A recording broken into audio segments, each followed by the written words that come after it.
ଝିଅମାନେ ନିଜ ଭାବନାର ବିପରୀତ ଅନୁସାରେ କାମ କରିଥାନ୍ତି, ଯେଉଁଥିପାଇଁ ତାଙ୍କୁ ସଠିକ୍ ଭାବରେ ବୁଝିବା ବହୁତ କଷ୍ଟ ହୋଇଥାଏ। ଯେକୌଣସି ବ୍ୟକ୍ତି ନିଜ ଆଖିପତାକୁ ସେତେବେଳେ ଅଧିକ ଥର ପକାଇଥାଏ ଯେତେବେଳେ ସେ ଅଧିକ ଚିନ୍ତାରେ ଥାଏ ବା ମିଛ କହୁଥାଏ। ମୋଟି ମହିଳାମାନଙ୍କ ସହିତ ଗୋଟିଏ ଦିନରେ 3 ଥର ଶାରୀରିକ ସମ୍ପର୍କ ବନାଇବା ଦ୍ୱାରା ତାଙ୍କ ଭିତରେ କମଜୋରି ଆସିନଥାଏ। ଏହା ବ୍ୟତୀତ ମୋଟି ମହିଳାମାନଙ୍କ ସହିତ ସେକ୍ସ କରିବା ଦ୍ୱାରା ପୁରୁଷମାନଙ୍କୁ ଅଧିକ ପରିଶ୍ରମ କରିବାକୁ ପଡ଼ିନଥାଏ।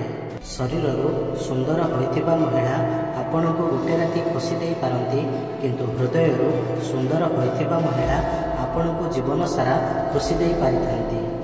ଯଦି ଗୋଟିଏ ସୁନ୍ଦରୀ ମହିଳା ଏକୁଟିଆ ରହୁଥାନ୍ତି, ତେବେ ବୁଝି ଯାଆନ୍ତୁ କି ସେ ବାକି ମହିଳାମାନଙ୍କ ଠାରୁ ଅଧିକ ଚାଲାକ ହୋଇଥାନ୍ତି। ଯେଉଁ ପୁରୁଷ ଛାତିରେ ବାଳ ନଥାଏ, ତେବେ ବୁଝି ଯାଆନ୍ତୁ କି ଏହିଭଳି ପୁରୁଷମାନଙ୍କର ବ୍ୟବହାର ସମସ୍ତଙ୍କ ଠାରୁ ଅଲଗା ହୋଇଥାଏ।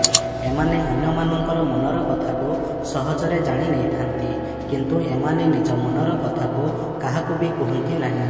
ତେଣୁ ଏହିଭଳି ପୁରୁଷମାନଙ୍କ ଉପରେ କେବେ ବି ଭରସା କରିବା ଉଚିତ ନୁହେଁ।